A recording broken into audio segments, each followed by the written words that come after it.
ইন্না ইয়াজুজা ওয়া মাজুজা মুফসিদুনা ফিল আর, পাহাড়ের ওই পাশে দুইটা জাতি আছে, এক জাতির নাম ইয়াজুজ আর একটার নাম মাজুজ, যারা আমরা ইয়াজুজ মাজুজ বলি।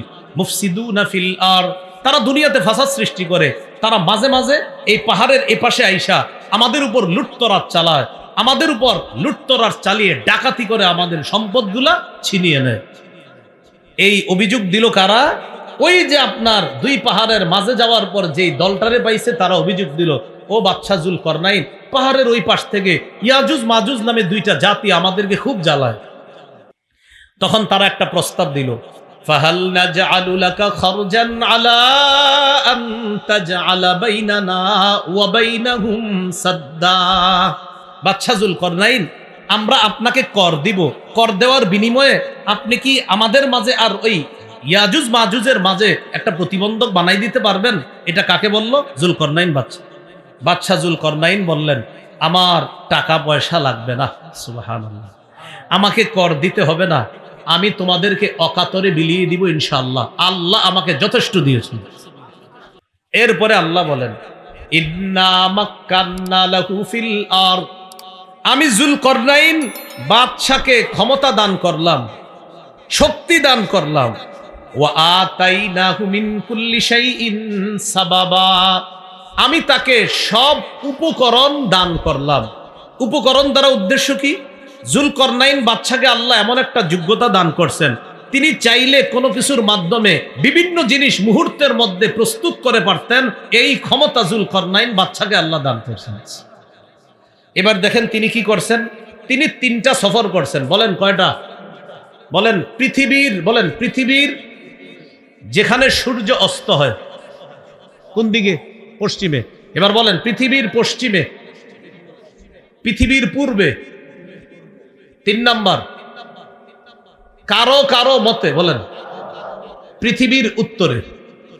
এই 3টা সফর করছে জুলকরনাইন বাদশা। 1 নাম্বার সফর পৃথিবীর একদম পশ্চিমে, যার পরে আর কেউ বসবাস করে না সেখানে, যেখানে সূর্য ডুবে। 2 নাম্বার সফর যেখান থেকে সূর্য ওঠে, যার পাশে আর কেউ বসবাস করে না, পৃথিবীর একদম পূর্ব পাশে। এ হলো 2টা সফর। 3 নাম্বার সফরটা হলো কোন মুফাসসিরের মতে পৃথিবীর উত্তর প্রান্তে তিনি সফরটা করেছেন। বাকি এই জায়গা কোরআন বলে না কোন দিকে।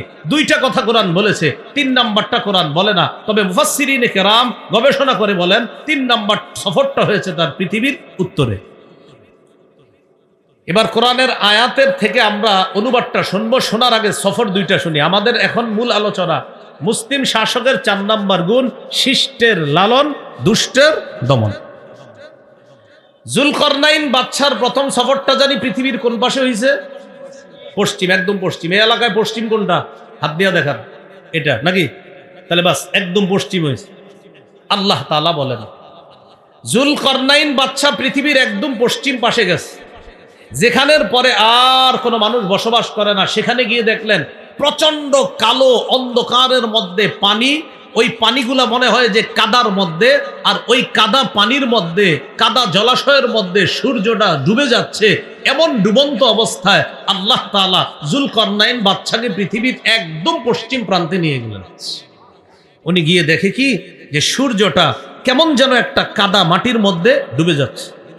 তা আল্লাহ তাআলা কি বলে দেখেন, ফাআতবাআ সাবাবা হাত্তা ইযা বালাগা মাগরিবাশ শামসি ওয়াজাদাহা তাগরুবু ফি আইনিন হামিআ। জুলকরনাইন বাদশা একটা রাস্তা অবলম্বন করলো। রাস্তা অবলম্বন করার পর যাইতে যাইতে চলে গেলেন কোথায়? হাত্তা ইযা বালাগা মাগরিবাশ শামস, চলতে চলতে তিনি সূর্য অস্ত যেখানে হয় সেখানে পৌঁছে গেলেন। ওয়াজাদাহা, সূর্যটাকে তিনি পাইলেন এমন অবস্থায়, তাগরুবু, সূর্যটা ডুবতেছে, ফি আইনিন হামিআ, কর্দম যুক্ত অথবা কাদা যুক্ত অন্ধকার কালো জলাশয়ের মধ্যে যেন সূর্যটা ডুবতেছে। তিনি এরকম দেখলেন সূর্যটা ডুবতেছে। এরপরে দেখেন কি হয়, ওয়াজাদা ইনদাহা কওমা, সেখানে তিনি একটা জাতিকে পাইলেন। আবার বলছি, এমন এক জায়গায় গেলেন যেখানের পরে আর কেউ নাই, সূর্যটা ডুবতেছে, এর এই পাশে একটা জাতি তিনি পাইলেন। সেই জাতি ছিল কাফের। বলেন সবাই, সেই জাতি কি ছিল? আল্লাহ যুলকরনাইন বাদশাকে বললেন, বাদশা যুলকরনাইন, তোমার সামনে দুইটা অপশন।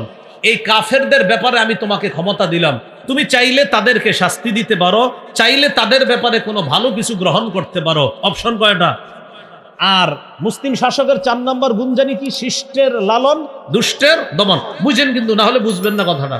আল্লাহ বললেন, ও যুলকরনাইন বাদশা, এই যে সূর্য অস্ত যাচ্ছে, এখানে যেই জাতিকে আপনি পাইলেন, তাদের ব্যাপারে আপনার সামনে দুইটা অপশন। কি? ইম্মা আন তুআদ্দিবা, আপনি চাইলে তাদেরকে শাস্তি দিতে পারেন, আপনি চাইলে তাদেরকে শাস্তি দিতে পারেন। যুলকরনাইন বাদশা এক জাতিকে পাইলেন, তাদের ব্যাপারে আল্লাহ বললেন, কুলনা ইয়া যাল করনাইনি ইম্মা আন তুআদ্দিবা ওয়া ইম্মা আন তাত্তাখিযা ফীহিম হুসনা। ও বাদশা যুলকরনাইন, আপনি চাইলে তাদেরকে শাস্তি দিতে পারেন, অথবা তাদের ব্যাপারে উত্তম কিছু গ্রহণ করতে পারেন। এবার যুলকরনাইন বাদশা কি করলেন? তাদের ব্যাপারে দুইটা নীতি অবলম্বন করলেন। যুলকরনাইন বাদশা বললেন, আল্লাহ ক্বালা আম্মা মান যালামা, আল্লাহ আমি তাদেরকে দাওয়াত দিব। সুবহানাল্লাহ। দাওয়াত দেওয়ার পর আমার দাওয়াত যে গ্রহণ করবে না সে জালেম। ক্বালা আম্মা মান যালামা ফাসাউফা নুআযিবুহু, আল্লাহ আমি দাওয়াত দেওয়ার পর যদি কেউ দাওয়াত গ্রহণ না করে সে জালেম সাব্যস্ত হবে, আমি তাকে শাস্তি দিব। সুম্মা ইউরাদ্দু ইলা রাব্বিহি, এরপর তাকে তার রবের কাছে ফিরিয়ে দেওয়া হবে। ফায়ুআযিবুহু আযাবান নুকরা, তার রব তাকে কঠিন শাস্তি দিবে। আমি তো শাস্তি দিবই, তার রবও তাকে শাস্তি দিবে। তাহলে তাদের সামনে দুইটা অপশন, একটা হলো হয়তো আযাব দেওয়া, আর একটা হলো ভালো কিছু গ্রহণ করা। যুলকরনাইন বাদশা বললেন, আল্লাহ আমি দাওয়াত দিব, দাওয়াত দেওয়ার পর যদি গ্রহণ না করে সে জালেম সাব্যস্ত হবে, তাকে শাস্তি দিব। আর যদি দাওয়াত গ্রহণ করে, ওয়া আম্মা মান আমানা ওয়া আমিলা সালিহা, আমার দাওয়াত গ্রহণ করে যে ঈমান আনবে, নেক কাজ করবে, ফালাহু জাযাআনিল হুসনা, তার জন্য রয়েছে জাযাআনিল হুসনা, উত্তম প্রতিদানের ব্যবস্থা থাকবে তার জন্য। এবার বলেন তো, যুলকরনাইন বাদশাকে আল্লাহ কয়টা অপশন দিছে? হয়তো শাস্তি দিতে পারেন, না হয় ভালো কিছু গ্রহণ করতে পারেন। যুলকরনাইন বাদশা বুদ্ধিমত্তা খাটিয়ে বললেন, আল্লাহ আমি তাদের সামনে দাওয়াত পেশ করব, দাওয়াত যারা গ্রহণ করবে না তাদেরকে দিব শাস্তি, যারা গ্রহণ করবে তাদের জন্য রয়েছে উত্তম প্রতিদান। তাহলে শাস্তি যাদেরকে দিবে এটা হলো দুষ্টের দমন, উত্তম প্রতিদান যাদেরকে দিবে এটা হলো শিষ্টের লালন। আল্লাহ জানে বুঝছে কিনা? যাদের ব্যাপারে উত্তম কিছু গ্রহণ করবে এটা হলো শিষ্টের লালন, আর যাদেরকে শাস্তি দিবে এটা হলো দুষ্টের দমন। যে এগুলা ভালো না, এগুলা দেশের জন্য সমস্যা, এটা হলো দুষ্টের দমন। আর যারা ভালো এটা হলো শিষ্টের লালন। তাহলে এখান থেকে বোঝা যায়, দেশের জন্য যারা কল্যাণের কাজ করে তাদেরকে দেশের পক্ষ থেকে লালন করা দরকার, দেশের ক্ষতি যারা করতে চায় তাদেরকে দমন করা দরকার। এটা হলো মুসলিম শাসকের 4 নাম্বার গুণ। মনে থাকবেনি বাংলাটা, শিষ্টের লালন, দুষ্টের দমন। তো যাই হোক, এটা হলো পৃথিবীর পশ্চিম পাশের কথা। এবার দ্বিতীয় সফরটা কোথায় করছে উনি? সুম্মা আতবাআ সাবাবা, এরপর আরেক রাস্তা ধরলেন তিনি। আল্লাহু আকবার। একদম পশ্চিম থেকে সফর করে পৃথিবীর পুরা পূর্ব পাশে চলে গেছে। হাত্তা ইদা বালাগা মাতলিআশ শামসি, চলতে চলতে তিনি চলে গেলেন সূর্য যেখানে উদিত হয় সেখানে।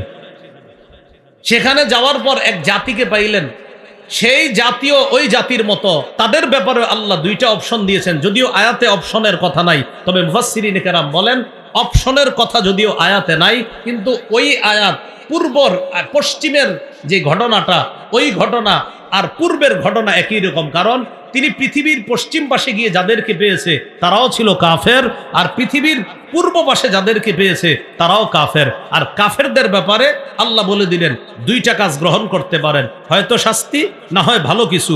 তখন তিনি ওই পূর্ব পাশে যাওয়ার পরেও তিনি তাদের সামনে দাওয়াত দিলেন। দাওয়াত দেওয়ার পর যারা দাওয়াত গ্রহণ করলো না তাদেরকে শাস্তি দিলেন, শত্রু হিসাবে চিহ্নিত করে। আর যারা দাওয়াত গ্রহণ করলেন তাদেরকে শিষ্টের লালন হিসাবে তাদের জন্য উত্তম পুরস্কারের ব্যবস্থা করলেন।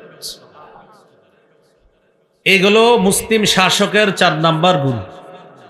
মুসলিম শাসকের 5 নাম্বার গুণ, বলেন আমার সাথে, জাতির কল্যাণে, বলেন অকাতরে বিলিয়ে দেওয়া।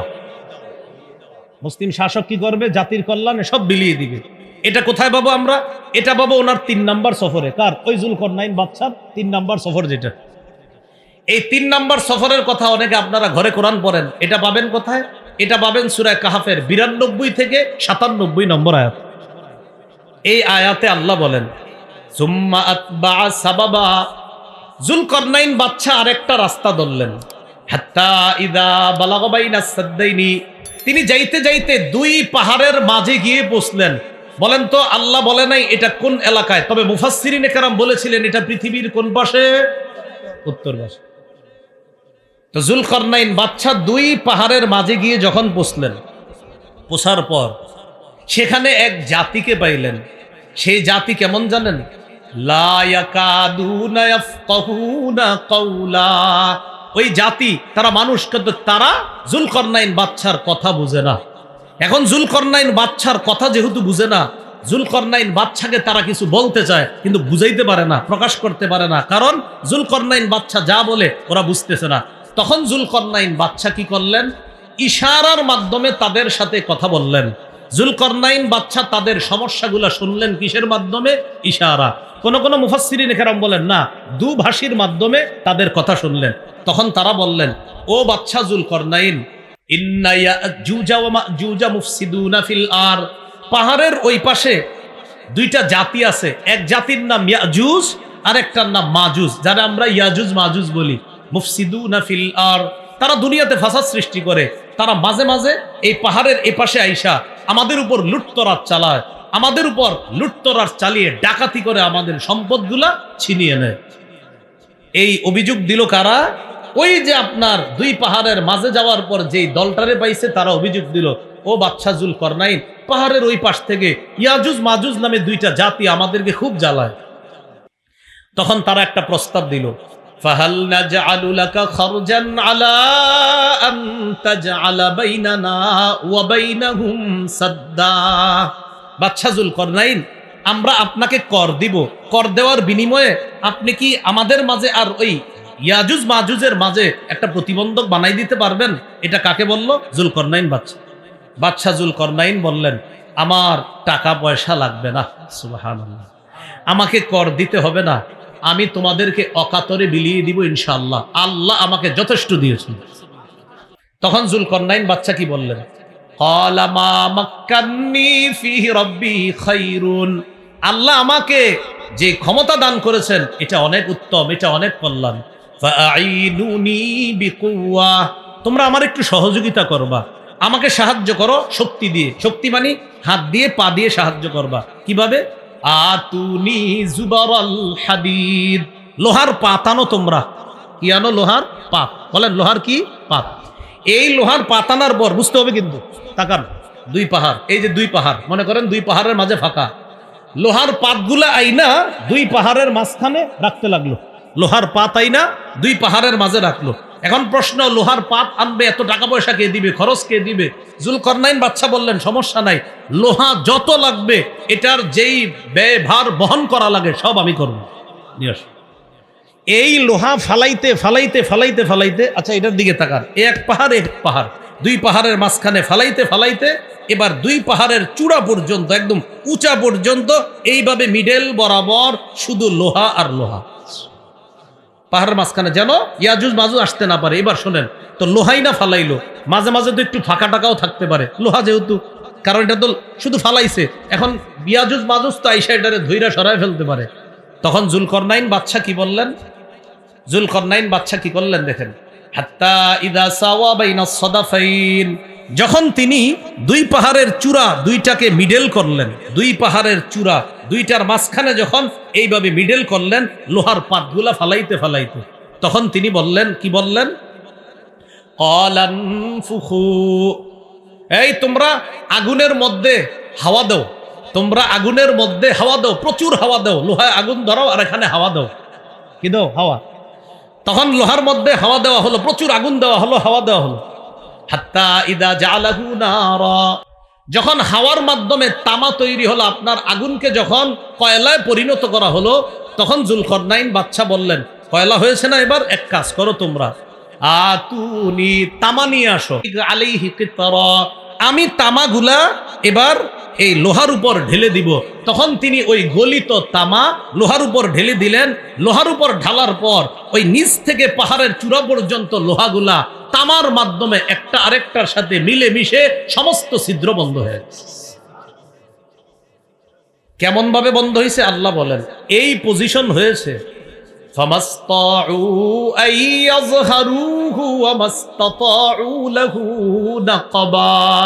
ইয়াজুজ মাজুজ ওই পাহাড়ের মাঝে যেই দেয়াল দেওয়া হয়েছে লোহার, আর ওই যে তামা দিয়ে যেটা তৈরি করা হয়েছে প্রাচীর, এই প্রাচীরের উপরে তারা উঠতে পারে না। তারা কোনো ফাঁক ফোকরও পায় না এই পাশে আসার জন্য। এখন আসেন যে বিষয়টা জানলাম, জাতির এই সমস্যা সমাধানে শাসক এগিয়ে আসলেন, অকাতরে বিলিয়ে দিলেন। তাদের কাছ থেকে কোনো পারিশ্রমিক চেয়েছে? বলেন সবাই। অথচ আপনি এমনও রাষ্ট্র পাবেন যে রাষ্ট্রে আপনি একটা চাকরির জন্য 20 লাখ 25 লাখ 30 45 50 1 কোটিও দিতে হয়। এটা তো হলো না। তাহলে মুসলিম শাসকের বৈশিষ্ট্য, অকাতরে তিনি বিলিয়ে দিবে, জাতির সমস্যার সমাধান করবে। সূরা কাহাফের 98 নম্বর আয়াত। জুলকরনাইন বাদশা তাদের জন্য এত কিছু করার পর তিনি বললেন, হাদিহি রাহমাতুম মির রাব্বি, হাদা রাহমাতুম মির রাব্বি, এটা আমার রবের পক্ষ থেকে দয়া অনুগ্রহ। তবে শোনো, এই যে প্রাচীর আমি তৈরি করলাম, আমার রব তৌফিক দিয়েছে তাই তৈরি করলাম। ফাইদা জাআ ওয়াদু রাব্বি, আমার রবের ওয়াদা যখন আসবে, এই ওয়াদা মানে কিয়ামতের আগে ইয়াজুজ মাজুজ বের হবে, জাআলাহু দাক্কা, এই প্রাচীরকে আল্লাহ তখন ধ্বংস করে দিবে। তাহলে এই প্রাচীর আমি নির্মাণ করলাম, আল্লাহ আমাকে তৌফিক দিয়েছে। তবে এই প্রাচীর মানুষ যদিও এটাকে কিছু করতে না পারে, তবে এটাকে একজন চূর্ণ বিচূর্ণ করতে পারার ক্ষমতা রাখে। তিনি কে? তাহলে এখানেও একজন প্রশাসক, একজন জনপ্রতিনিধি, মুসলিম শাসকের বৈশিষ্ট্য, মানুষের জন্য কিছু করতে পেরে তিনি নিজের কোনো ক্রেডিট নিবে না, বলবে আমার আল্লাহ তৌফিক দিয়েছে তাই আমি করতে পারলাম, এটা তিনি বলবেন। এবার আমরা গুরুত্বপূর্ণ একটা আলোচনা শুনব। শাসক যিনি হবেন তার কিছু গুণ থাকবে, এটা খুব মন দিয়ে শুনি। শাসক যিনি হবেন তার 1 নাম্বার গুণ হবে আল্লাহমুখী হওয়া, আখিরাতমুখী হওয়া। সুবহানাল্লাহ। বলেন তো মুসলিম শাসকের কাজ কয়টা? ভুলে গেছে? না, 4টা। কাজ কয়টা? নামাজ প্রতিষ্ঠিত করা, যাকাত আদায় করা, সৎ কাজের আদেশ করা, অসৎ কাজে নিষেধ করা। এবার আমরা জানবো গুণ। 1 নাম্বার গুণ হলো আল্লাহমুখী হওয়া, আখিরাতমুখী হওয়া। এবার দলিল নেই আমরা। সূরা নামলের 15 থেকে 19 নম্বর আয়াতে আল্লাহ বলেন, ওয়ালাকাদ আতাইনা দাউদা ওয়া সুলাইমানা ইলমা, আমি দাউদ এবং সুলাইমান নবীকে ইলম দান করলাম। ওয়া ক্বালা আলহামদুলিল্লাহিল্লাযী ফাদ্দালানা আলা কাসীরিম মিন ইবাদিহিল মুমিনিন। তারা দুইজন বললেন সমস্ত প্রশংসা আল্লাহর, যিনি আমাদেরকে তার অধিকাংশ মুমিন বান্দাদের উপর শ্রেষ্ঠত্ব দান করেছেন। দাউদ নবী আর সুলাইমান নবী বললেন, ওয়া ওয়ারিসা সুলাইমানু দাউদা, সুলাইমান নবী উত্তরাধিকার হলেন। মনে রাখতে হবে, নবীরা কোনো সম্পদের উত্তরাধিকার হন না। সুলাইমান নবী তার বাবার উত্তরাধিকার হয়েছেন নবুয়তের, রাজত্বের, এলেমের। নবীরা উত্তরাধিকার হয় নবুয়তের, রাজত্বের, এলেমের। তো সুলাইমান নবী উত্তরাধিকার হয়েছেন রাজত্বের, এলেমের, নবুয়তের উত্তরাধিকার হয়েছেন। বাবাকেও আল্লাহ নবী বানিয়েছেন। দাউদ নবী 40 বছর ফিলিস্তিন শাসন করছে। 74% ফিলিস্তিনের অঞ্চল সাম্রাজ্য তিনি কায়েম করেছেন দাউদ নবী। দাউদ নবীর পর সুলাইমান নবী শাসক হলেন, তিনিও 40 বছর। বাবা এবং সন্তান দুজনে মিলে তিনি শাসন করলেন 80 বছর। কয় বছর? এই জন্য একটা তথ্য মনে রাখবেন। বলেন, বনি ইসরাইলরা সর্বমোট ফিলিস্তিনে শাসন করেছে 418 বছর। এর মধ্যে ইমানি শাসন 80 বছর। বাকি বলেন, বাকি 338 বছর শিরিকের শাসন, কুফরের শাসন। বনি ইসরায়েলের সর্বমোট শাসন ছিল ফিলিস্তিনে 418 বছর। এর মধ্যে 80 বছর ইমানি শাসন, এখন 418 থেকে 80 বাদ দেন, থাকে আর কত? 338। আমার তো এটাই মনে হয়, হ্যাঁ 338। 80 বাদ দিলে থাকে 338। এই 338 বছর শিরিকের শাসন, 80 বছর হলো ইমানি শাসন। মজার ব্যাপার, এই 80 বছরের ইমানি শাসনের 40 বছর দাউদ নবী, 40 বছর সুলাইমান নবী। সুবহান। তো সুলাইমান নবী দাউদ নবীর উত্তরাধিকার হলেন। হওয়ার পর কি বলে দেখেন, সুলাইমান নবীর কথাগুলো আল্লাহ কোরআনের মধ্যে বলেন, ওয়াকালা ইয়া আইয়ুহান নাস উল্লিমনা মানতিকাত তাইর, হে মানুষ, আমাকে পাখির ভাষা শিক্ষা দেওয়া হয়েছে। সুবহানাল্লাহ। ওয়া উতিনা মিন কুল্লি শাই, আমাকে সব বিষয় দেওয়া হয়েছে আল্লাহর পক্ষ থেকে। সুলাইমান নবী কি বলে দেখেন, ইন্না হাযা লাহুয়াল ফাদলুল মুবিন, এটা স্পষ্ট অনুগ্রহ আল্লাহর পক্ষ থেকে। বলেন তো সুলাইমান নবী রাজত্ব নবুয়ত পাওয়ার পরেও অনুগ্রহ স্বীকার করলেন কার? এই জন্য যিনি মুসলিম শাসক হবেন তার 1 নম্বর গুণ হবে তিনি আল্লাহমুখী হবেন। তার যত নেয়ামত দিবে সব নেয়ামতের কৃতিত্ব দিবে তিনি আল্লাহ। এরপর কি বলে দেখেন, ওয়াহুশিরা লিসুলাইমানা জুনুদুহু মিনাল জিন্নি ওয়াল ইনসি ওয়াত তাইরি ফাহুম ইউজাউন, সুলাইমান নবীর জন্য সমবেত করা হয়েছে জুনুদুহু তার সৈন্যদেরকে, মিনাল জিন্নি জিনদের থেকে, ওয়াল ইনসি মানুষদের থেকে, ওয়াত তাইরি পাখিদের থেকে, ফাহুম ইউজাউন তাদেরকে নিয়ন্ত্রণ করা হতো, তাদেরকে সুবিন্যস্ত করে দাঁড় করানো হতো, তাদেরকে সুবিন্যস্ত করে দলে দলে বিভক্ত করা হতো, জিন ইনসান পাখিদেরকে। এই জাতীয় ক্ষমতা আল্লাহ তাআলা সুলাইমান নবীকে দিয়েছেন। মানুষের উপর, জিনের উপর, পাখির উপরও আল্লাহ তাকে ক্ষমতা দান করেছেন। তো একদিন সুলাইমান নবী কাফেলা নিয়ে রওনা করলেন। হাত্তা ইযা আতাউ আলা ওয়াদিন নাম, যাইতে যাইতে তিনি যখন পিঁপড়ার উপত্যকায় উপনীত হলেন, পিঁপড়ার রানী, এই রানী পিঁপড়াদেরকে ডেকে বললেন, ক্বালাত নামলাতু ইয়া আইয়ুহান নামলু দুখুলু মাসাকিনাকুম, পিঁপড়ার রানী পিঁপড়াদেরকে ডেকে বললেন, ও পিঁপড়া সম্প্রদায়, তোমরা তাড়াতাড়ি ঘরে ঢুকো, গর্তে প্রবেশ করো। লা ইয়াহতিমান্নাকুম সুলাইমান ওয়া জুনুদুহু ওয়া হুম লা ইয়াশউরুন, সুলাইমান নবী এবং তার সৈন্যবাহিনী না জেনে তোমাদেরকে যেন পায়ের নিচে পিষে না ফেলে, তাড়াতাড়ি তোমরা ঘরে প্রবেশ করো। তো পাখির এই ভাষাটা সুলাইমান নবী বুঝে ফেলে একটা হাসি দিছে। সুবহানাল্লাহ। ফাতাবাসসামা দাহিকাম মিন কাওলিহা, পুরো বিষয়টা বুঝবেন।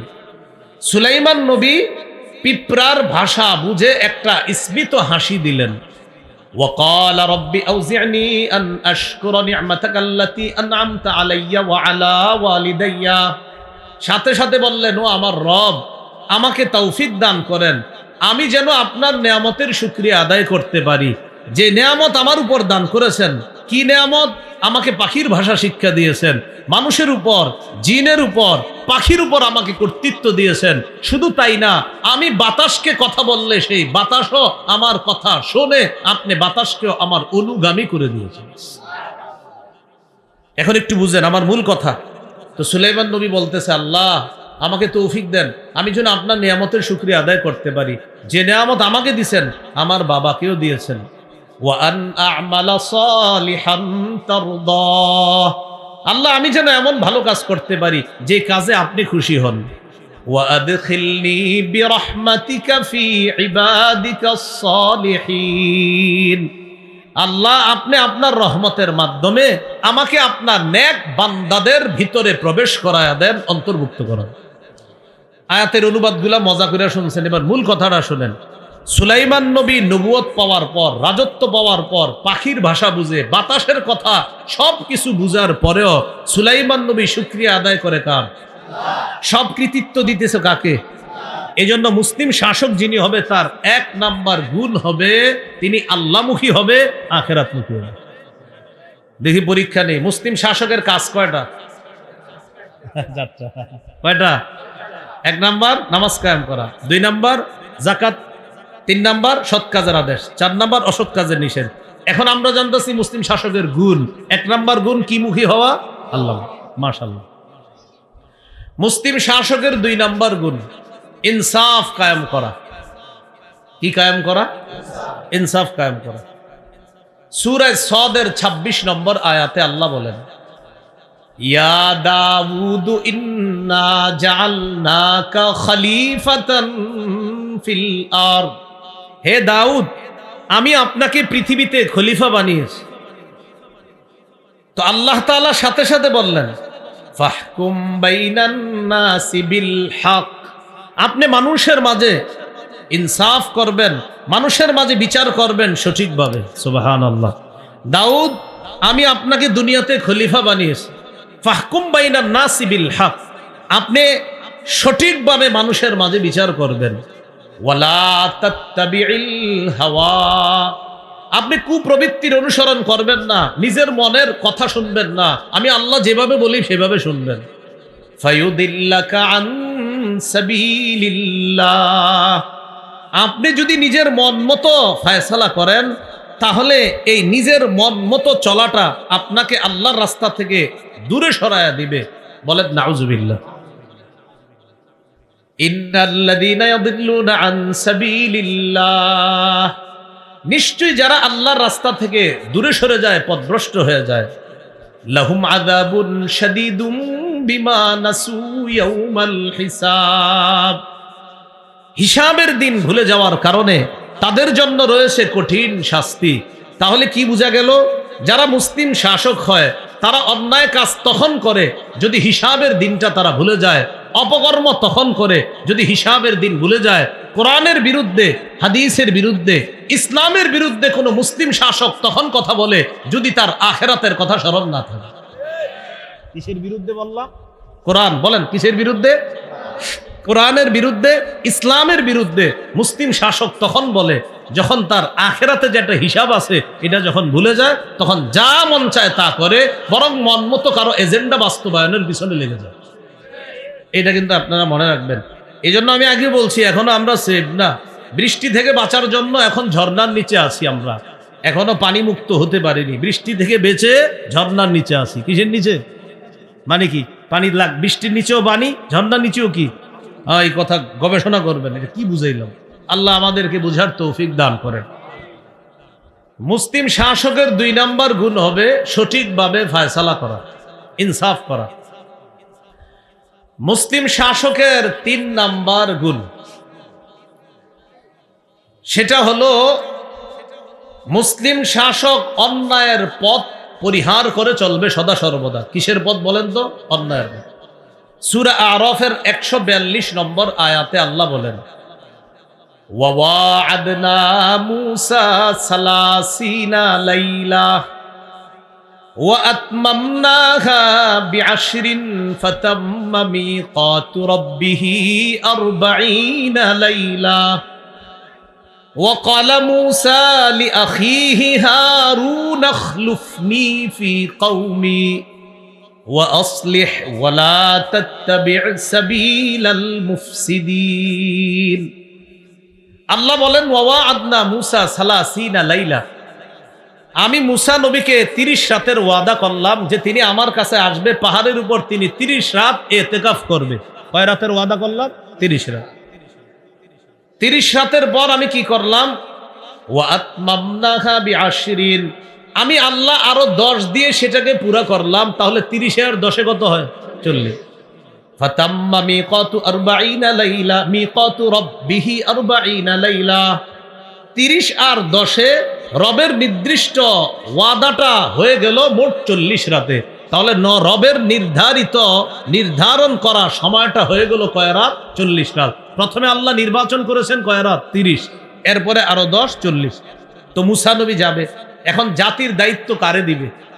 ভাই হারুনকে বললেন, ওয়াকালা মূসা লিআখিহি হারুন আখলুফনি ফি কওমি, মূসা নবী তার ভাই হারুনকে বললেন, ও ভাই হারুন, উখলুফনি ফি কওমি, তুমি আমার জাতির মাঝে আমার অনুপস্থিতিতে আমার প্রতিনিধিত্ব করবা। এরপরে কি বলে দেখেন, ওয়া আসলিহ, সঠিকভাবে তুমি প্রতিনিধিত্ব করবা, সব বিষয়গুলা সঠিকভাবে সংশোধন করবা। ওয়ালা তাত্তাবি' সাবিলাল মুফসিদিন, ফাসাদ সৃষ্টিকারীদের রাস্তা তুমি অনুসরণ করো না, ফাসাদ সৃষ্টিকারীদের রাস্তা তুমি অনুসরণ করবা না, এটা বলে দিলেন। এই গেল 3 নাম্বার। তাহলে কি শিখলাম? অন্যায়ের পথ পরিহার করা, এটা মুসলিম শাসকের 3 নাম্বার কাজ। মুসা নবী হারুন নবীকে যখন প্রতিনিধি বানিয়ে যাচ্ছেন, বলে দিলেন সাবধান, সঠিকভাবে কাজ করবা, অন্যায়ের পথ পরিহার করে চলবা। তাহলে মুসলিম শাসকের 3 নাম্বার গুণ অন্যায়ের পথ পরিহার করা।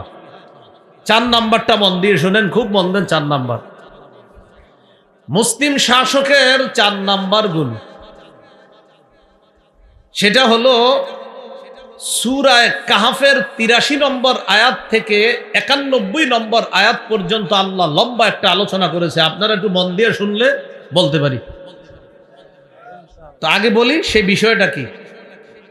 সেটা হলো জাতির চাহিদা সঠিকভাবে, জনগণের চাহিদা সঠিকভাবে পূরণ করা। কি বললাম? জনগণের চাহিদা সঠিকভাবে পূরণ করে। এবার একটা বাংলা বলেন আমার সাথে, বলেন শিষ্টের লালন, বলেন দুষ্টের দমন। আবার শিষ্টের লালন, দুষ্টের দমন, এটা মুসলিম শাসকের 4 নাম্বার গুণ। এবার আমরা আয়াত থেকে জেনে নিই 4 নাম্বার গুণটা। সূরা কাহফের 83 থেকে 91 নম্বর আয়াতে আল্লাহ বলেন, ওয়াসআলুনাকা আন যিল করনাইন, নবী কাফেররা আপনাকে বাদশা যুলকরনাইন সম্পর্কে জিজ্ঞাসা করে। কুল সাআতলু আলাইকুম মিনহু যিকরা, নবী আপনি বলেন আমি তোমাদেরকে যুলকরনাইন বাদশা সম্পর্কে তোমাদেরকে আলোচনা করে শুনিয়ে দিচ্ছি। এরপরে আল্লাহ বলেন, ইন্না মাক্কান্না লাহু ফিল আরদ, আমি যুলকরনাইন বাদশাকে ক্ষমতা দান করলাম, শক্তি দান করলাম। ওয়া আতাইনাহু মিন কুল্লি শাইইন সাবাবা, আমি তাকে সব উপকরণ দান করলাম। উপকরণ দ্বারা উদ্দেশ্য কি?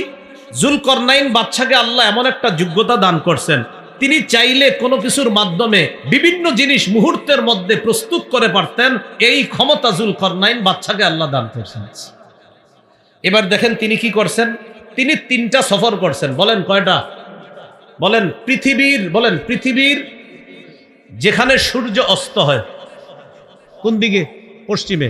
এবার বলেন পৃথিবীর পশ্চিমে, পৃথিবীর পূর্বে। 3 নাম্বার কারো কারো মতে বলেন পৃথিবীর উত্তরে। এই 3টা সফর করছে যুলকরনাইন বাদশা। 1 নাম্বার সফর পৃথিবীর একদম পশ্চিমে, যার পরে আর কেউ বসবাস করে না সেখানে, যেখানে সূর্য ডুবে। 2 নাম্বার সফর যেখান থেকে সূর্য ওঠে, যার পাশে আর কেউ বসবাস করে না, পৃথিবীর একদম পূর্ব পাশে। এ হলো 2টা সফর। 3 নাম্বার সফরটা হলো কোন কোন মুফাসসিরের মতে পৃথিবীর উত্তর প্রান্তে তিনি সফরটা করেছেন। বাকি এই জায়গা কোরআন বলে না কোন দিকে। 2টা কথা কোরআন বলেছে, 3 নাম্বারটা কোরআন বলে না। তবে মুফাসসিরিনে কেরাম গবেষণা করে বলেন 3 নাম্বার সফরটা হয়েছে তার পৃথিবীর উত্তরে। এবার কোরআনের আয়াতের থেকে আমরা অনুবাদটা শুনবো। শোনার আগে সফর 2টা শুনি। আমাদের এখন মূল আলোচনা মুসলিম শাসকের 4 নাম্বার গুণ, শিষ্টের লালন, দুষ্টের দমন। যুলকরনাইন বাদশার প্রথম সফরটা জানি পৃথিবীর কোন পাশে হয়েছে? পশ্চিম, একদম পশ্চিম। এই এলাকায় পশ্চিম কোনটা? হাত দিয়া দেখান, এটা নাকি? তাহলে বাস একদম পশ্চিম হয়েছে। আল্লাহ তাআলা বলেন যুলকরনাইন বাদশা পৃথিবীর একদম পশ্চিম পাশে গেছে, যেখানের পরে আর কোনো মানুষ বসবাস করে না। সেখানে গিয়ে দেখলেন প্রচন্ড কালো অন্ধকারের মধ্যে পানি। ওই পানিগুলা মনে হয় যে কাদার মধ্যে, আর ওই কাদা পানির মধ্যে, কাদা জলাশয়ের মধ্যে সূর্যটা ডুবে যাচ্ছে। এমন ডুবন্ত অবস্থায় আল্লাহ তাআলা যুলকরনাইন বাদশাকে পৃথিবীর একদম পশ্চিম প্রান্তে নিয়ে গেলেন। উনি গিয়ে দেখে কি, যে সূর্যটা কেমন যেন একটা কাদা মাটির মধ্যে ডুবে যাচ্ছে। তা আল্লাহ তাআলা কি বলে দেখেন, ফাআতবাআ সাবাবা হাত্তা ইযা বালাগা মাগরিবাশ শামসি ওয়াজাদাহা তাগরুবু ফি আইনিন হামিআ। যুলকরনাইন বাদশা একটা রাস্তা অবলম্বন করলো। রাস্তা অবলম্বন করার পর যাইতে যাইতে চলে গেলেন কোথায়? হাত্তা ইযা বালাগা মাগরিবাশ শামস, চলতে চলতে তিনি সূর্য অস্ত যেখানে হয় সেখানে পৌঁছে গেলেন। ওয়াজাদাহা, সূর্যটাকে তিনি পাইলেন এমন অবস্থায় তাগরুবু, সূর্যটা ডুবতেছে, ফি আইনিন হামিআ, কর্দম যুক্ত অথবা কাদা যুক্ত অন্ধকার কালো জলাশয়ের মধ্যে যেন সূর্যটা ডুবতেছে। তিনি এরকম দেখলেন সূর্যটা ডুবতেছে। এরপরে দেখেন কি হয়, ওয়াজাদা ইনদাহা কওমা, সেখানে তিনি একটা জাতিকে পাইলেন। আবার বলছি, এমন এক জায়গায় গেলেন যেখানের পরে আর কেউ নাই, সূর্যটা ডুবতেছে, এর এই পাশে একটা জাতি তিনি পাইলেন। সেই জাতি ছিল কাফের। বলেন সবাই, সেই জাতি কি ছিল? আল্লাহ যুলকরনাইন বাদশাকে বললেন, বাদশা যুলকরনাইন, তোমার সামনে দুইটা অপশন, এই কাফেরদের ব্যাপারে আমি তোমাকে ক্ষমতা দিলাম, তুমি চাইলে তাদেরকে শাস্তি দিতে পারো, চাইলে তাদের ব্যাপারে কোনো ভালো কিছু গ্রহণ করতে পারো। অপশন কয়টা? আর মুসলিম শাসকের 4 নম্বর গুণ জানি কি? শিষ্টের লালন, দুষ্টের দমন। বুঝেন কিন্তু, না হলে বুঝবেন না কথাটা। আল্লাহ বললেন, ও যুলকরনাইন বাদশাহ, এই যে সূর্য অস্ত যাচ্ছে, এখানে যেই জাতিকে আপনি পাইলেন, তাদের ব্যাপারে আপনার সামনে দুইটা অপশন। কি? ইম্মা আন তুআদ্দিবা, আপনি চাইলে তাদেরকে শাস্তি দিতে পারেন, আপনি চাইলে তাদেরকে শাস্তি দিতে পারেন। যুলকরনাইন বাদশা এক জাতিকে পাইলেন, তাদের ব্যাপারে আল্লাহ বললেন, কুলনা ইয়া যাল করনাইনি ইম্মা আন তুআদ্দিবা ওয়া ইম্মা আন তাত্তাখিযা ফীহিম হুসনা। ও বাদশা যুলকরনাইন, আপনি চাইলে তাদেরকে শাস্তি দিতে পারেন অথবা তাদের ব্যাপারে উত্তম কিছু গ্রহণ করতে পারেন। এবার যুলকরনাইন বাদশা কি করলেন? তাদের ব্যাপারে দুইটা নীতি অবলম্বন করলেন। যুলকরনাইন বাদশা বললেন, আল্লাহ ক্বালা আম্মা মান যালামা, আল্লাহ আমি তাদেরকে দাওয়াত দিব। সুবহানাল্লাহ। দাওয়াত দেওয়ার পর আমার দাওয়াত যে গ্রহণ করবে না সে জালেম। ক্বালা আম্মা মান যালামা ফাসাউফা নুআযিবুহু, আল্লাহ আমি দাওয়াত দেওয়ার পর যদি কেউ দাওয়াত গ্রহণ না করে সে জালেম সাব্যস্ত হবে, আমি তাকে শাস্তি দিব। সুম্মা ইউরাদ্দু ইলা রাব্বিহি, এরপর তাকে তার রবের কাছে ফিরিয়ে দেওয়া হবে। ফায়ুআযিবুহু আযাবান নুকরা, তার রব তাকে কঠিন শাস্তি দিবে। আমি তো শাস্তি দিবই, তার রবও তাকে শাস্তি দিবে। তাহলে তাদের সামনে দুইটা অপশন, একটা হলো হয়তো আযাব দেওয়া, আর একটা হলো ভালো কিছু গ্রহণ করা। যুলকরনাইন বাদশা বললেন, আল্লাহ আমি দাওয়াত দিব, দাওয়াত দেওয়ার পর যদি গ্রহণ না করে সে জালেম সাব্যস্ত হবে, তাকে শাস্তি দিব।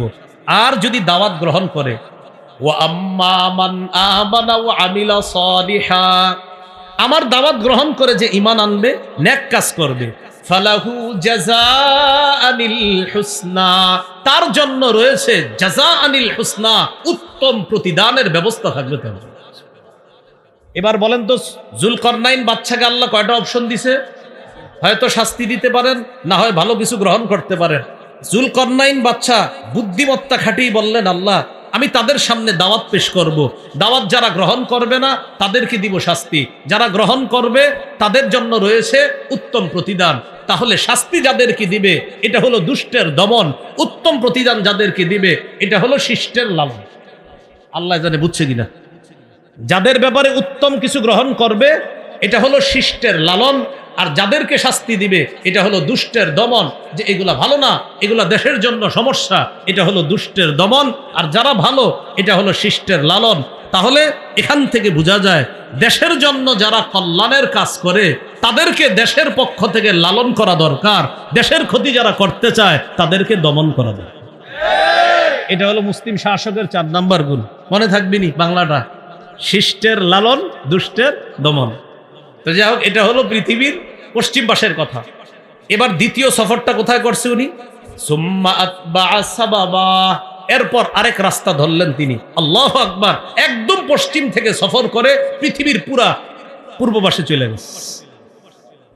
হাত্তা ইদা বালাগা মাতলিআশ শামসি, চলতে চলতে তিনি চলে গেলেন সূর্য যেখানে উদিত হয় সেখানে। সেখানে যাওয়ার পর এক জাতিকে পাইলেন, সেই জাতীয় ওই জাতির মতো তাদের ব্যাপারে আল্লাহ দুইটা অপশন দিয়েছেন। যদিও আয়াতে অপশনের কথা নাই, তবে মুফাসসিরিন কেরাম বলেন অপশনের কথা যদিও আয়াতে নাই, কিন্তু ওই আয়াত পূর্বর পশ্চিমের যে ঘটনাটা, ওই ঘটনা আর পূর্বের ঘটনা একই রকম। কারণ তিনি পৃথিবীর পশ্চিম পাশে গিয়ে যাদেরকে পেয়েছে তারাও ছিল কাফের, আর পৃথিবীর পূর্ব পাশে যাদেরকে পেয়েছে তারাও কাফের। আর কাফেরদের ব্যাপারে আল্লাহ বলে দিলেন দুইটা কাজ গ্রহণ করতে পারেন, হয়তো শাস্তি, না হয় ভালো কিছু। তখন তিনি ওই পূর্ব পাশে যাওয়ার পরেও তিনি তাদের সামনে দাওয়াত দিলেন। দাওয়াত দেওয়ার পর যারা দাওয়াত গ্রহণ করলো না তাদেরকে শাস্তি দিলেন শত্রু হিসাবে চিহ্নিত করে, আর যারা দাওয়াত গ্রহণ করলেন তাদেরকে শিষ্টের লালন হিসাবে তাদের জন্য উত্তম পুরস্কারের ব্যবস্থা করলেন। এগুলো মুসলিম শাসকের 4 নাম্বার গুণ। মুসলিম শাসকের 5 নাম্বার গুণ, বলেন আমার সাথে, জাতির কল্যাণে, বলেন অকাতরে বিলিয়ে দেওয়া। মুসলিম শাসক কি করবে? জাতির কল্যাণে সব বিলিয়ে দিবে। এটা কোথায় পাবো আমরা? এটা পাবো ওনার 3 নাম্বার সফরে। কার? ওই জুলকরনাইন বাদশার 3 নাম্বার সফর। যেটা এই 3 নাম্বার সফরের কথা অনেকে আপনারা ঘরে কোরআন পড়েন, এটা পাবেন কোথায়? এটা পাবেন সূরা কাহাফের 92 থেকে 97 নম্বর আয়াত। এই আয়াতে আল্লাহ বলেন সুম্মা আতবা সাবাবা, জুলকরনাইন বাদশা আরেকটা রাস্তা ধরলেন। হাত্তা ইদা বালাগা বাইনাস সাদ্দাইনি, তিনি যাইতে যাইতে 2 পাহাড়ের মাঝে গিয়ে পৌঁছলেন। বলেন তো আল্লাহ বলে নাই এটা কোন এলাকায়, তবে মুফাসসিরিনে কেরাম বলেছিলেন এটা পৃথিবীর কোন পাশে? উত্তর পাশে। তো জুলকরনাইন বাদশা 2 পাহাড়ের মাঝে গিয়ে যখন পৌঁছলেন, পৌঁছার পর সেখানে এক জাতিকে পাইলেন। সেই জাতি কেমন জানেন? লা ইয়াকাদুনা ইয়াফকাহুনা কাওলা। ওই জাতি তারা মানুষ, কিন্তু তারা জুলকরনাইন বাদশার কথা বুঝে না। এখন জুলকরনাইন বাদশার কথা যেহেতু বুঝে না, জুলকরনাইন বাদশাকে তারা কিছু বলতে চায় কিন্তু বুঝাইতে পারে না, প্রকাশ করতে পারে না, কারণ জুলকরনাইন বাদশা যা বলে ওরা বুঝতেছে না। তখন জুলকরনাইন বাদশা কি করলেন? ইশারার মাধ্যমে তাদের সাথে কথা বললেন। জুলকরনাইন বাদশা তাদের সমস্যাগুলো শুনলেন কিসের মাধ্যমে? ইশারা। কোন কোন মুফাসসিরিন কেরাম বলেন না, দুভাষীর মাধ্যমে তাদের কথা শুনলেন। তখন তারা বললেন, ও বাদশা জুলকরনাইন, ইন্না ইয়াজুজা ওয়া মাজুজা মুফসিদুনা ফিল আর, পাহাড়ের ওই পাশে 2টা জাতি আছে। এক জাতির নাম ইয়াজুজ, আরেকটার নাম মাজুজ, যারা আমরা ইয়াজুজ মাজুজ বলি। মুফসিদুনা ফিল আর, তারা দুনিয়াতে ফাসাদ সৃষ্টি করে। তারা মাঝে মাঝে এই পাহাড়ের এই পাশে আইসা আমাদের উপর লুটতরাজ চালায়, আমাদের উপর লুটতরাজ চালিয়ে ডাকাতি করে আমাদের সম্পদগুলা ছিনিয়ে নেয়। এই অভিযোগ দিল কারা? ওই যে আপনার 2 পাহাড়ের মাঝে যাওয়ার পর যেই দলটারে পাইছে তারা অভিযোগ দিল, ও বাদশা জুলকরনাইন, পাহাড়ের ওই পাশ থেকে ইয়াজুজ মাজুজ নামে 2টা জাতি আমাদেরকে খুব জ্বালায়। তখন তারা একটা প্রস্তাব দিল, ফাহাল নাজআলু লাকা খারজান আলা আন তাজআলা বাইনানা ওয়া বাইনাহুম সাদ্দা।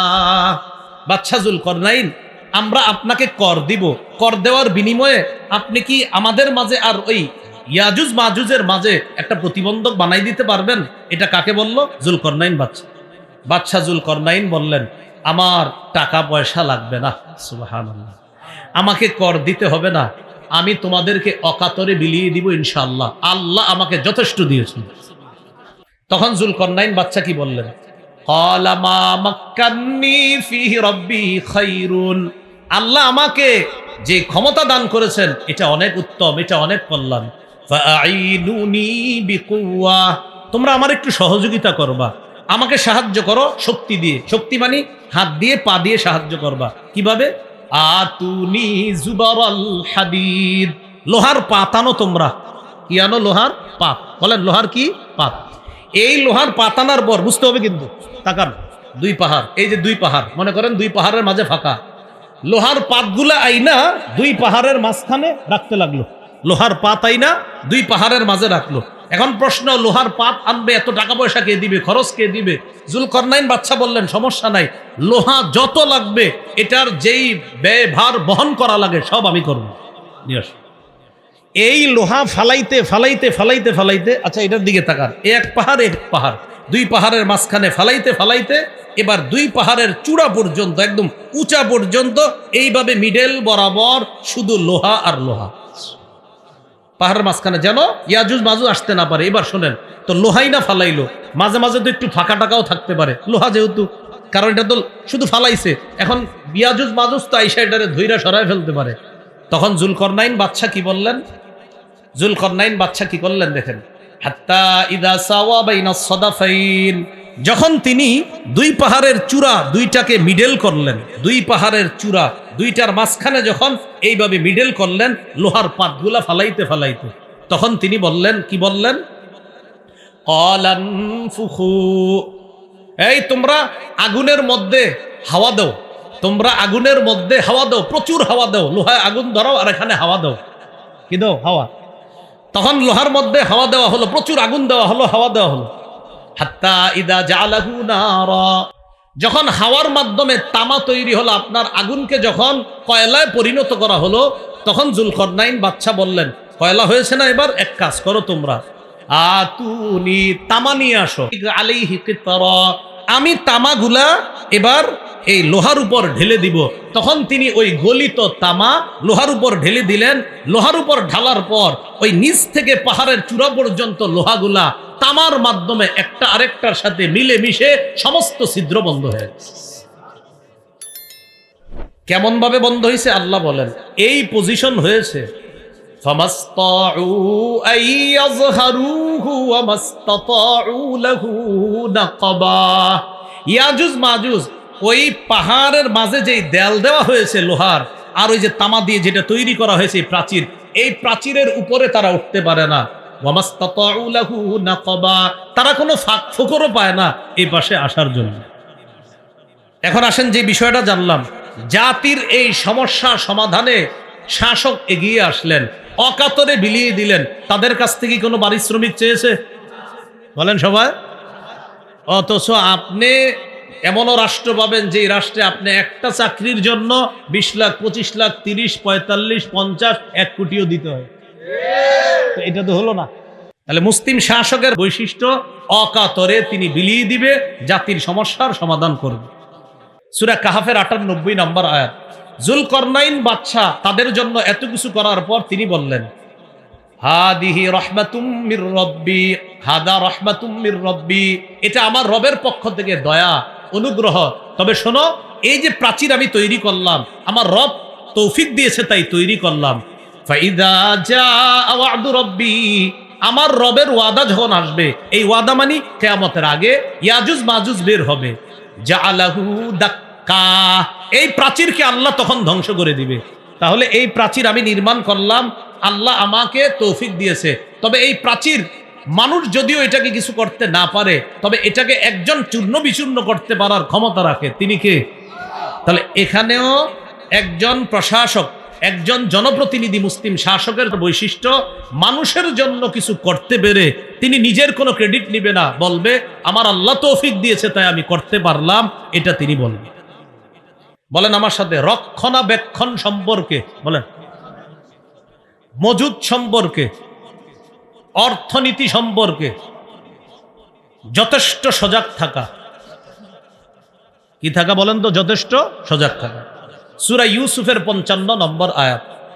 ইউসুফ আলাইহিস সালাতু ওয়াস সালাম মিশরের আজিজকে বললেন, ইজআলনি আলা খাজাইনিল আরদ, আমাকে আপনি খাদ্য গুদামের দায়িত্ব দেন, আমাকে আপনি অর্থ সম্পদ রক্ষণাবেক্ষণের দায়িত্ব দেন। এই কথা বলার পর তিনি বললেন, ইন্নী হাফিজুন আলিম, আমি রক্ষণাবেক্ষণকারী, আলিমুন, এবং যথেষ্ট বুদ্ধি রাখি এই ব্যাপারে। এই আয়াত দ্বারা কি বোঝা যায়?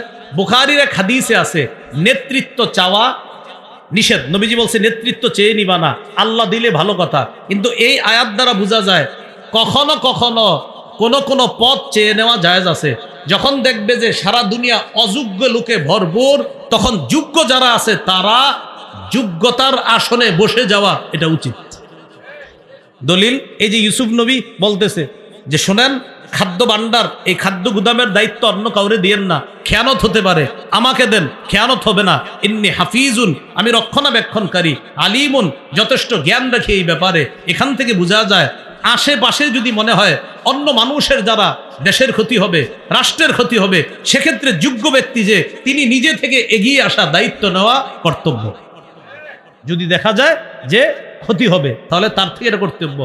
এই জন্য ওলামায়ে কেরাম যারা আছে আমাদের দেশে মাশাআল্লাহ বিজ্ঞ ওলামায়ে কেরাম আছে যারা এইসব বিষয়ে অন্তত আমানতদার, যে আলেম যদি কোনো খাদ্য গুদাম ইত্যাদির দায়িত্ব নেয় অন্তত তার দ্বারা সামান্য পরিমাণ খেয়ানত হবে না। ইসলামী মাইন্ডের কেউ এই দায়িত্বে বসলে এটা আমরা আশা করতে পারি। এ গেল 7 নাম্বার মুসলিম শাসকের বৈশিষ্ট্য। 8 নাম্বার বলেন আমার সাথে সবাই, ঘুষ গ্রহণ করবে না। সবাই বলেন কি গ্রহণ করবে না? বলেন সূরা নামল 35-36 নম্বর আয়াত। রানী বিলকিসের নাম শুনছেননি? রানী বিলকিসের কাছে চিঠি পাঠাইছে সুলাইমান নবী, এই তুমি আসো আমার কাছে আত্মসমর্পণ করো, না হয় খবর আছে। রানী বিলকিস চিন্তা করে সিদ্ধান্ত স্থির করলো আমি একটা পরীক্ষা চালাবো, সুলাইমান বাদশার কাছে আমি কিছু হাদিয়া পাঠাবো। হাদিয়া যদি সে গ্রহণ করে তাহলে বুঝবো উনি দুনিয়াদার, আর আমার তেমন কোনো টেনশন নাই, বুঝবো ঘুষ টুস দিয়ে আমি ভালো থাকতে পারবো। এটা রানী বিলকিসের চিন্তা। আর যদি গ্রহণ না করে তাহলে বুঝবো তিনি দুনিয়াদার বাদশা না, তখন আমি আত্মসমর্পণ করে তার আনুগত্য স্বীকার করে আল্লাহর উপরে আমি ঈমান আনব। 35 নম্বর আয়াতটা দেখেন সূরা নামলের, ইন্নী মুরসিলাতুন ইলাইহিম বিহাদিয়া। রানী বিলকিস বলতেছে আমি সুলাইমান নবীর কাছে তাদের কাছে হাদিয়া পাঠাবো। ফানাজিরা, আমি দেখব বিমা ইয়ারজিউল মুরসালুন, যাদেরকে পাঠাই তারা কি নিয়ে আসে এটা দেখব, দূতরা কি নিয়ে ফিরে আসে এটা দেখব। তো সুলাইমান নবীর কাছে হাদিয়া চলে গেছে।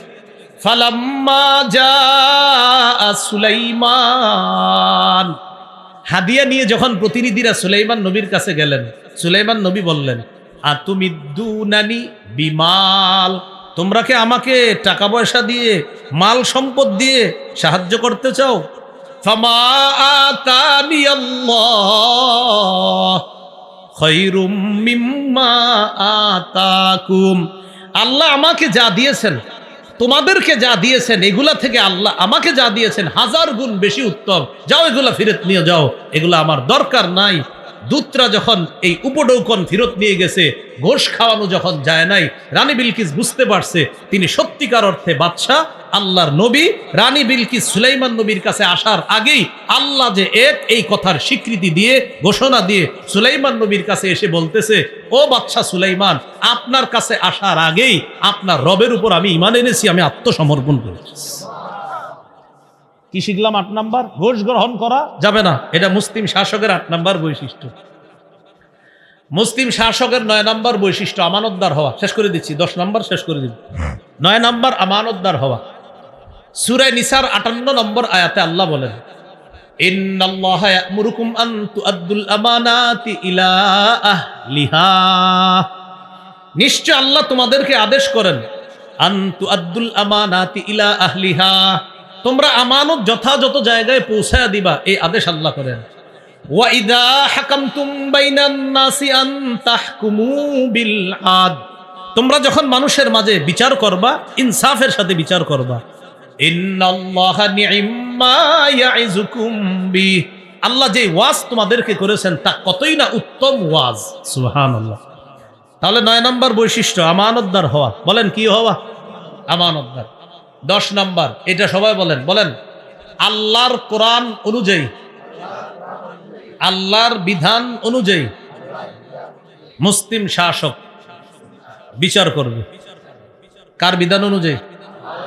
সূরা মাইদা 48 নম্বর আয়াত আল্লাহ তাআলা বলেন, ইন্না আনজালনা ইলাইকাল কিতাবা বিল হক, আমি আপনার কাছে কিতাব পাঠিয়েছি, নাজিল করেছি সত্য সহ, সঠিক কিতাব। মুসাদ্দিকাল লিমা বাইনা ইয়াদাইহি মিনাল কিতাব, এই কিতাব অন্যান্য কিতাবের সত্যায়নকারী। ওয়া মুহাইমিনান আলাইহি, অন্যান্য কিতাবের বিধানগুলো সংরক্ষণকারী। ফাহকুম বাইনাহুম বিমা আনজালাল্লাহ, সুতরাং আপনি ফয়সালা করেন, আপনি বিচার করেন বিমা, ওই বিধান অনুযায়ী আনজালাল্লাহ, যা আল্লাহ নাজিল করেছেন। সুবহানাল্লাহ। এবার সূরা মাইদার সর্বশেষ কথা বলে শেষ করে দিই। 49-50 নম্বর আয়াতে আল্লাহ বলেন, আফা হুকমাল জাহিলিয়াতি ইয়াবগুন ওয়া মান আহসানু মিনাল্লাহি হুকমান লিকাউমি ইউকিনুন, তারা কি জাহিলি হুকুম কায়েম করতে চায়? মনে রাখবেন, যারা কোরআনের বিরোধিতা করে, হাদিসের বিরোধিতা করে, ইসলামী আইনের যারা বিরোধিতা করে, তারা এই বিরোধিতা করার মাধ্যমে জাহিলি আইন বাস্তবায়ন করতে চায়। তা আল্লাহ বলেন, আফা হুকমাল জাহিলিয়াতি ইয়াবগুন, তারা কি জাহিলি আইন কানুন চায়, জাহিলি বিচার চায়? ওয়ামান আহসানু মিনাল্লাহি হুকমান লিকাউমি ইউকিনুন, যারা বিশ্বাসী তাদের জন্য আল্লাহর বিধানের চাইতে উত্তম বিধানদাতা আর কে আছে? সুবহানাল্লাহ। ওয়ামান আহসানু মিনাল্লাহ, আল্লাহর চেয়ে উত্তম বিধানদাতা আর কে আছে? হুকমা, উত্তম বিধানদাতা কে আছে? লিকাউমিন, ওই জাতির জন্য, ইউকিনুন, যারা বিশ্বাস করে। এখন বলেন আলহামদুলিল্লাহ বা ইনশাআল্লাহ আমরা আশাবাদী, আমরা বিশ্বাসী জাতি কিনা? এখন বিশ্বাসী জাতির কাছে শ্রেষ্ঠ বিধান কার বিধান? বিশ্বাসী জাতির কাছে শ্রেষ্ঠ বিধানদাতা কে? এখন আমরা কি জাহিলি বিধান চাই না আল্লাহর বিধান? মুসলিম শাসকের 10 নম্বর বৈশিষ্ট্য, আল্লাহর বিধান অনুযায়ী ফয়সালা করবে, আল্লাহর বিধান ছাড়া অন্য কোনো বিধান কামনা করবে না। এই হলো মুসলিম শাসকের 10টা বৈশিষ্ট্য। মুসলিম শাসকের কয়টা কাজ? না কাজ 4টা। মাশাআল্লাহ, কাজ কয়টা আর বৈশিষ্ট্য কয়টা বললাম? এই পর্যন্তই থাক। আল্লাহ আমাদের সকলকে, আচ্ছা একটু পূর্বে রয়ে গেছে, খেলাফত কায়েমের শর্ত কয়টা? 2টা। ঈমান নেক আমল পদ্ধতি কয়টা? দাওয়াত জিহাদ। ভুলে গেছে। খেলাফত কায়েমের শর্ত 2টা, একটা হলো ঈমান নেক আমল, আর পদ্ধতি 2টা, দাওয়াত জিহাদ। খেলাফত কায়েম হোক, এটা আমরা সবাই চাই। আমাদের দেশে যেন আল্লাহ ইসলামী হুকুমত কায়েম করে দেয়, আমরা আল্লাহর কাছে এই দোয়া করব। আল্লাহ আমাদের সকল যে কথাগুলো শুনলাম বললাম, বিশেষ করে মুসলিম শাসকের যে গুণাবলী, আল্লাহ আমাদের এই দেশে যেন ইসলামী একটা রাষ্ট্র ব্যবস্থা, এই দেশটাকে আল্লাহ বানায়া যেন আমাদের দেশে এমন শাসক আল্লাহ তৈরি করে দেয়। দোয়া করা যাবে তো ইনশাআল্লাহ? আল্লাহ তৌফিক দান করেন।